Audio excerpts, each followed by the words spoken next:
okay, I now am at the point where I am willing to ask, is there a God? Nobody in the room had actually seen the physical God. And in the room, people questioned this as well. Okay, I am God, but there's also multiverses. So who created those universes? And who's the creator of that? If I am God and there's another creator, there's multiverses and all these things. What does God look like? Is there a God? Is there one singular God? And these were the questions talked about, as well as many other things. And this is the one that penetrated her mind and conflicted it to know this answer. And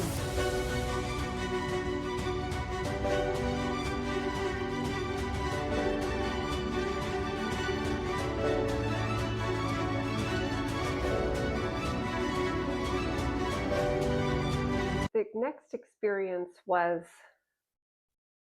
going back to her house, still with channels open. And in that moment, it started to feel very etheric, like a channel was open, and being a mom and trying to just do the daily things, it just wasn't something that she could do in that moment. She had support of her husband who saw the experience happen, and then she just started to write information and have this experience. And she started to write this book about health and wellness, and if you have a headache, what can you do? And it was interesting because later someone had asked her, how did you write this? Because who did you channel? She was still confused. What do you mean, who did I channel? And they said, did you channel Archangel Michael? Or she had no concept of any of that. She said, I just channeled myself. I don't know. It just was there. It was just there. This made her go to God with a prayer. At this point, a number of things had occurred. A lot of things, questions came up in her religion and in her church. There was gossip that she was doing healing with cards and weird stuff, and no one was saying anything to her, but people were talking about her because there was a lot of people in her community that were using her to work on them and heal them, and she felt justified in this. It was pure. And she was always reading the scriptures and trying to find the answers. And then she said, there's conflicts here, because part of the scriptures say everything good comes from God, all your gifts. And the other part was, be careful because the devil mimics God. I'm paraphrasing. And all of these gifts can be mimicked by God to made look good. And what looks good can be bad. And what is bad can be good. And it became very confusing, and she got very upset because she was like, how am I supposed to know if I'm doing something good, but it's of the devil's work, when it's clearly helping people in their lives and they're getting better and the healing work is good? She really dug deep to question this with God, and she went to her head and she talked to God, and she said, God, you have to help me, because everything I'm doing is to help other people. And the scriptures are saying this, and I don't know what to do because it says this, and it's all very confusing. And it's all, yes, you can do all of this, but then no, you can't do this because you're being deceived. So that's very confusing, and what should I do? And was very conflicted and went to God for this answer. And she said, listen, I know what I'm doing to help people is good. I have to continue to helping people. And not continue to helping people. I feel it's part of who I am as a daughter of God, that I'm helping people. I've asked for this gift of healings in my hand, and that's got to be good, right? That's got to be a good thing. That's not against my religion. And everything that I've read also says I could be deceived because I'm using these spirit sort of people that don't have the priesthood, and yet they're doing really great things from which I observe. So how could that be bad? And if I have to scrape it all away and just get it down to one point, it would be that if you, God, know the true person that I am, if you created me and you created my heart and you created every hair in my head, it says that you know me. So everything in me, and if you look at me, you would know I'm good and my intentions are good and I want to do good. And in me is this strong desire to help other people. It's not to do evil. I will never do evil. I'm not trying to talk to spirits or the devil or anything else. My only desire is good. And if that means I continue to help people this way with doing the healing work that I've learned this way, that does help people, learning the quantum mechanics and also seeing energy.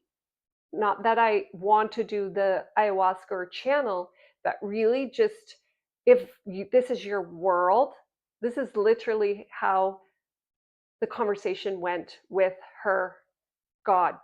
She said, if this is how, you made the whole world and you made everybody your child, then the shaman is your child and the psychic is your child, and apparently you're all knowing and you know every child and their heart, and I can see they're doing good, they're helping people, they're not trying to harm people, they're trying to solve the problem of sickness and death and carnage and poison in the air. And so they use different ways to go about do that, but you created them. And then how am I supposed to know? Like I tried everything, I tried to do my best. And then she said, so because of all that,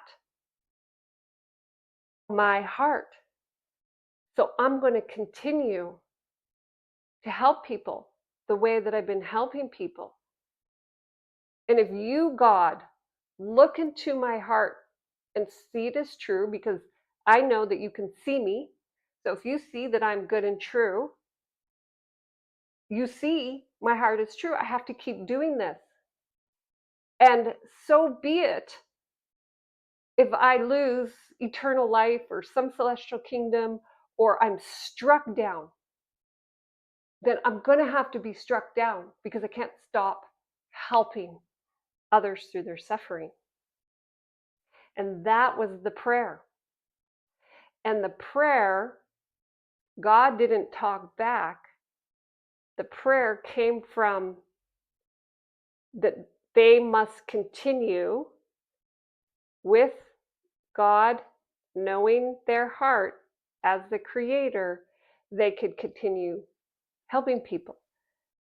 And the connection to the religion at that point was off the table. It was more the singular point that I will go to my religion, I'll practice my religion, but I'm not going to stop this work. And if God strikes me down, so be it. And that was the point of justification, because she could not, nobody could tell her anything else. She didn't want to leave her religion. She wanted to do right by God. And she had now all of this experiences and she saw good in everything. So can't surely be evil or bad if these things occurred and God created it all. And this was a big epiphany.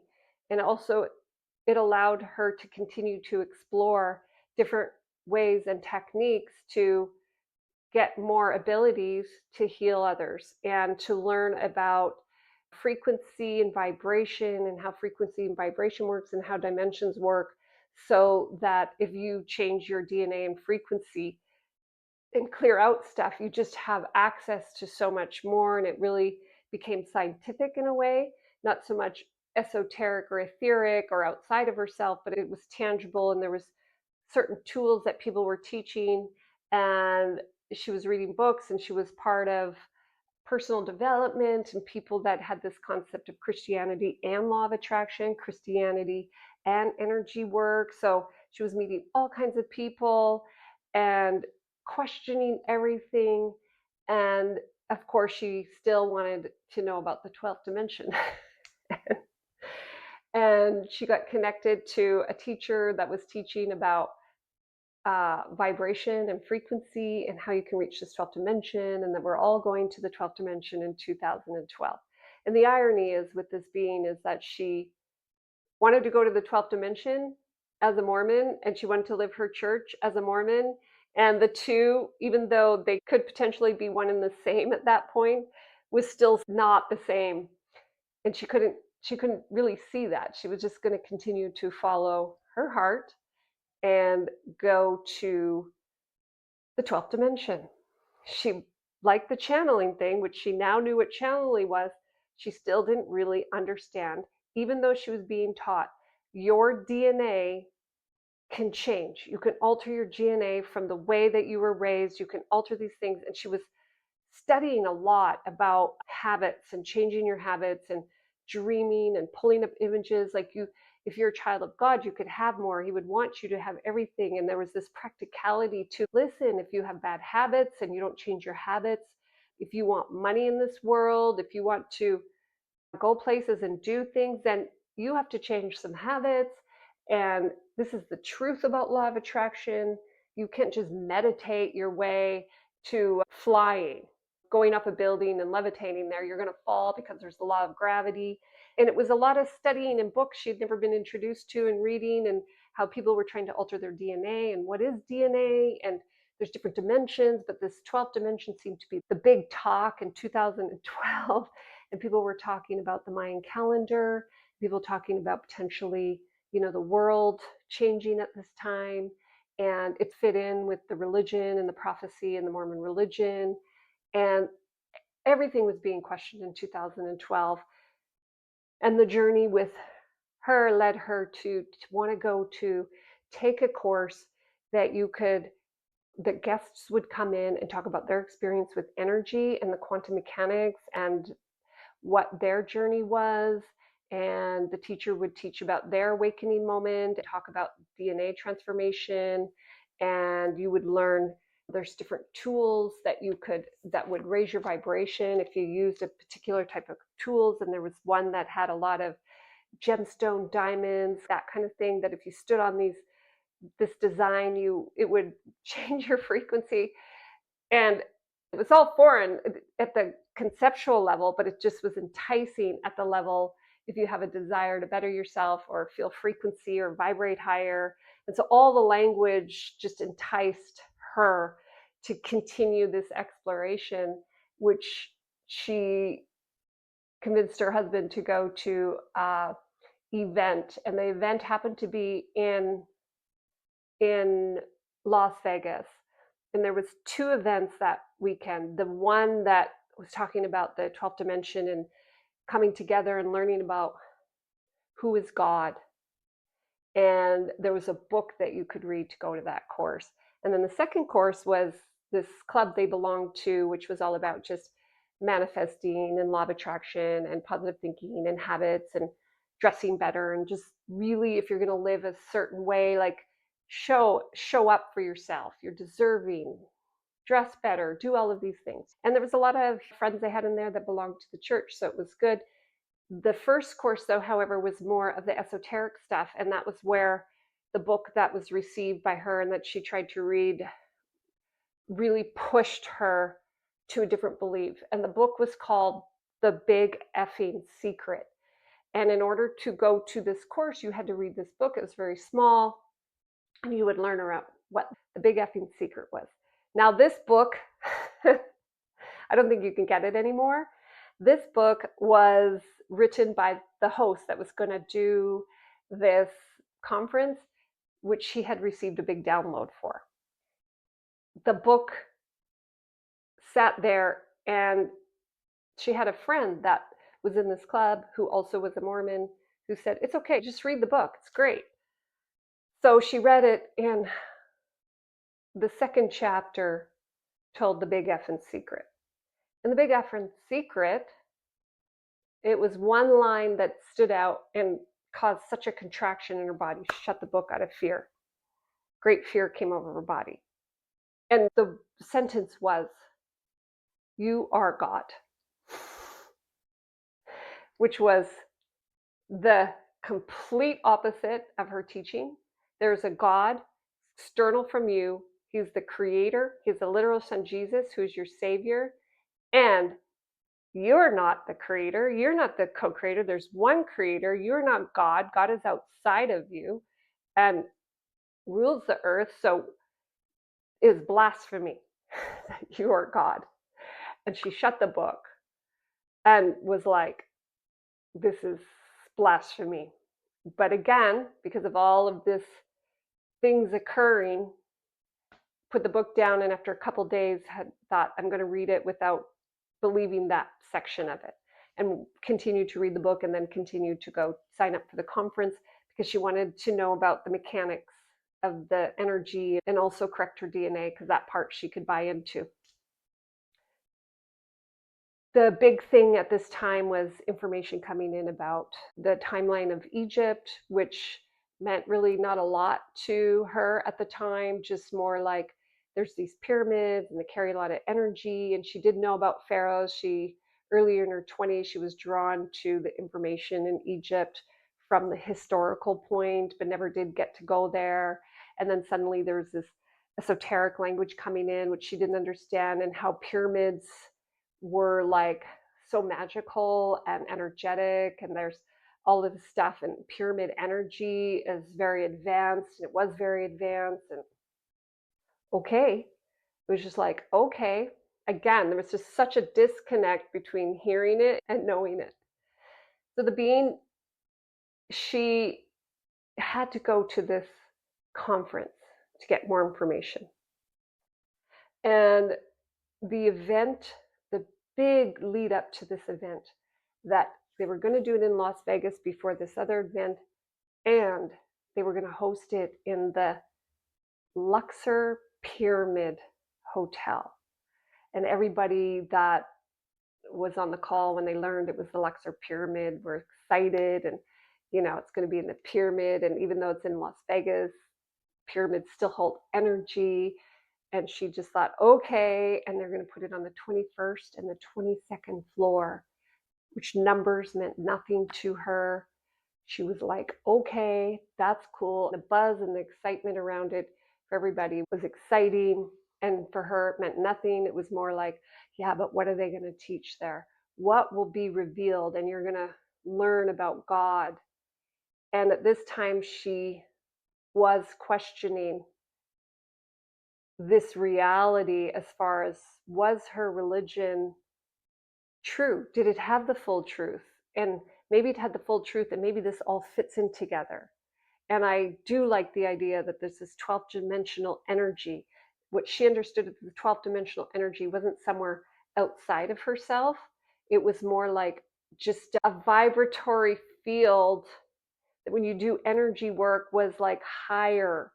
And when you had the higher frequency, you didn't have all of these thoughts and stuff that were in her head. Like those thoughts would go away and she could just be clear. She wanted to be a clear healer.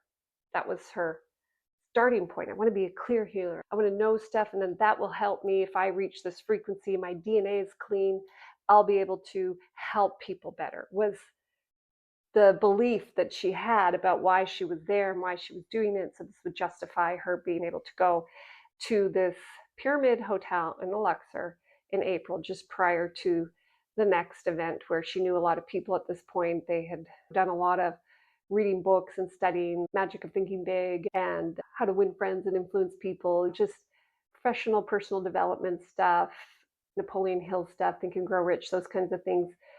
And this pre-course had nothing to do with that, but it was going to be the heightened energy. Like you could learn way more, way faster once you took this course called the Big Effin' Secret.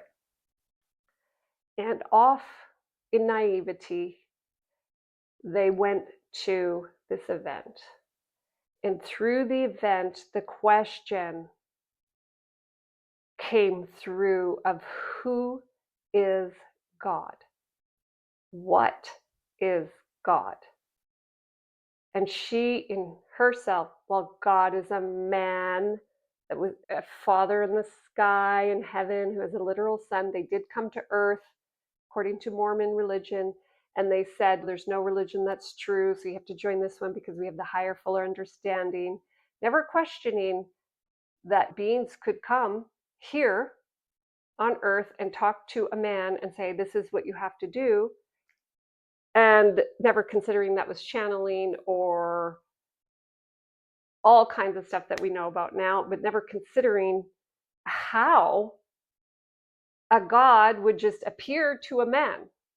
Like, the story is, God came down when this 14-year-old boy prayed in a field to ask what religion to join because he was conflicted, and in his intention and then fighting with the devil, a being came out of the sky with two beings came out of the sky and said, don't join any religion. This is my son, Jesus Christ, and there's books on this earth and you need to know them. And then after that, channeling information and finding this book and then channeling books from these beings, never questioning, but how did they appear like that? Just believed that's the story, and you just believe it, and that makes sense because it resonated as truth, and not ever thinking, yeah, but how? And so as she was putting the pieces together, that this potentially could be through energy and vibration that a being would appear, and so it matched. When they started talking about who is God, what is God, it really penetrated in her mind to ask the same question. Okay, I now am at the point where I am willing to ask, is there a God? Nobody in the room had actually seen the physical God. And in the room, people questioned this as well. Okay, I am God, but there's also multiverses. So who created those universes? And who's the creator of that? If I am God and there's another creator and there's multiverses and all these things, what does God look like? Is there a God? Is there one singular God? And these were the questions talked about, as well as many other things. And this is the one that penetrated her mind and conflicted it to know this answer. And this answer, this questioning, was the final piece to seeing the whole matrix and her whole mind system collapsing.